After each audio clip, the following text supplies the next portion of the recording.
our mental health. Visitors of all ages find something to love here. It is a rare oasis in the hustle and bustle of everyday life and has been a safe refuge during COVID. On Tuesday, the council will be completing the signing of the bid. I think that might be not quite right. Whilst we understand sometimes changes have to happen, there has been little engagement with us, the park users, and various stakeholders by the council or Spurs. This is a complete lack of transparency of what the plans really are. We want Enfield to press the pause button. We want to fully understand what is really happening. We want Spurs to engage with us. We want to be heard. These proposals as they stand will take away from everyone and benefit few. I therefore ask you to join me in scattering wildflower seed as a peaceful protest in the part of the area we will sadly lose under this lease agreement. I'd like to thank Sean, who has been probably known for his tirelessly trying to get the council to gauge over this matter. He can answer any specific questions you may have. Thank you once again for your support. Liz would like a few words.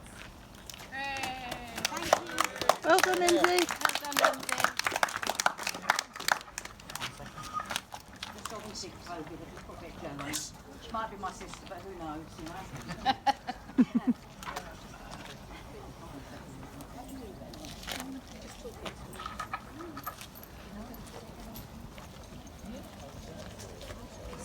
Can everybody hear me okay? Yes. Okay. So thanks, Lindsay. There is some hope as something of interest has come to light over the past couple of days, courtesy of the book Fighting for the Future by the reporter, feature writer and editor Valerie Carter.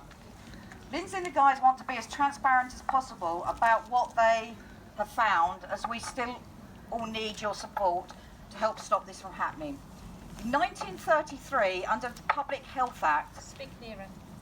the Whitewebbs estate was bought jointly by Middlesex County Council and the Enfield Urban District Council for the benefit of the residents of Middlesex, for public open space and recreational use. Enfield took over the woods and the parkland, part of which was opened as a public golf course in 1933. And the Middlesex County Council used the house for an old people's home, which probably many of you know.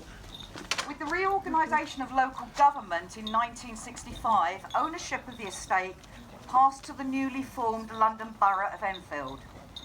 Back in 1931, as part of that sale, there was a lease of 999 years. Just to repeat, 999 years. One of the conditions of that lease was public access to the golf course at all times. So this lease could hold the key to this whole campaign. Lindsay's already had a short conversation with the solicitor, has explained that it needs to be looked into in depth, and that will obviously cost money. However, this is definitely something worth pursuing, as it could stop the wheels in motion and save Whitewebbs. So we need to raise funds to pay for a solicitor, and quickly. We're in the process of setting up a crowdfunding page which will be called Save Whitewebbs, and this should be up and running by the end of the week.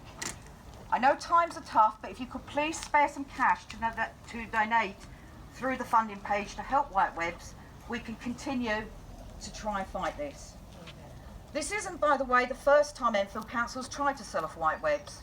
They tried it in the early 1990s, but the public stood up and fought, led by the Whitewebbs Campaign Committee, and was successful in their endeavours. There is no reason why we can't do the same, but we need to stand together and be counted like they did back then. We can't be passive in our endeavours. We need to work with everything we've got, and we hope the lease could hold the key to this whole campaign. So please keep an eye out for the crowdfunding page, and if you can give something, imagine you could be helping to save this popular ancient woodland, which cannot be replaced for future generations to come. Thank you. I'll pass you over to Andrew now, who is a local councillor.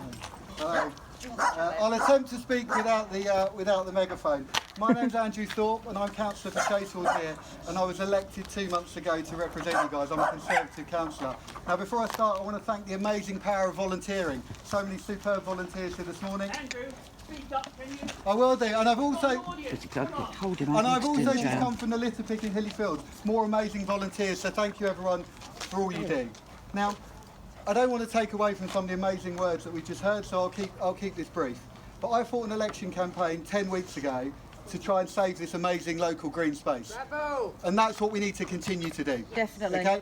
I know people think there are moments coming this week where this decision may become irreversible. Let me tell you that isn't the case. No. We must keep working. We must keep going. This is too valuable for us all to lose. Okay? And myself and my Conservative colleagues, many of them here today, will work hard to continue the fight up to protect here. Now, whatever decisions, whatever news we hear this week, we will look to scrutinise further those decisions. We also, no lease will be signed until planning consent is given. So we'll continue to pursue this through the planning process, putting forward all of the objections we can. Again, this is too good a wonderful local resource for us to lose. I would also like to say that this green space we see here and the threat to it is intrinsically linked to Enfield's draft local plan. Yeah. Many of you will know about this draft local plan, many of you won't. But there's a plan to de-designate huge areas of our wonderful green belt. Okay? At Cruise Hill, this Labour administration wants to turn Cruise Hill station into a major transport hub. They want to build thousands of homes around it and turn it into a new village. Between Enfield and Oakwood, plans for many more thousands of homes. Yeah, this is an assault on our green space. Yeah? Yeah. And over the last year, we have learnt to value our green space like never before. Yeah. And we must hold it dear to our hearts and fight for what we believe in. Because unfortunately it appears to me that this Labour administration at the Civic Centre, they only value green space if you can build a house on it. Yeah. Or in this case, put plastic football pitches on it. Yeah. We need to stand up. This venue, this space, our green space belongs to all of us. Yeah. It doesn't belong to me as a councillor, it doesn't belong to Enfield Council. It belongs to the many hundreds of thousands of residents in this borough. And it isn't just a resource for the west of the borough. People, everyone, residents, wherever they live. This is the lungs of Enfield and the lungs of London, our green space, and we must protect it. We want to see trees, we want to see wildlife, we do not want to see concrete, diggers and bulldozers. Yes. Okay? And I urge the leader of the council and this Labour administration to take a leaf out of Harry Kane's book, as it would be, and pick up this plan and kick it out. Yeah. We do not want Tottenham Hotspur here. Yeah. We want this to be a venue for all of us, for dog walkers, for families, for residents. And horses, even horses. And goats and llamas and whatever other animals want to come here. This is green space for all of us, whether we have 2 legs or 4. Yeah. So I urge us all to keep going.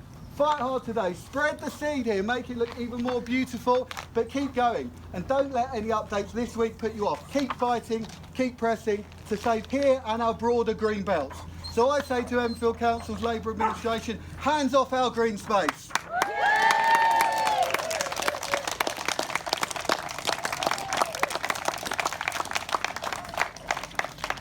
Thank you very much. This lady would like to say a word. Can you all hear me if I don't use the megaphone? Yeah. Yes? Okay, good.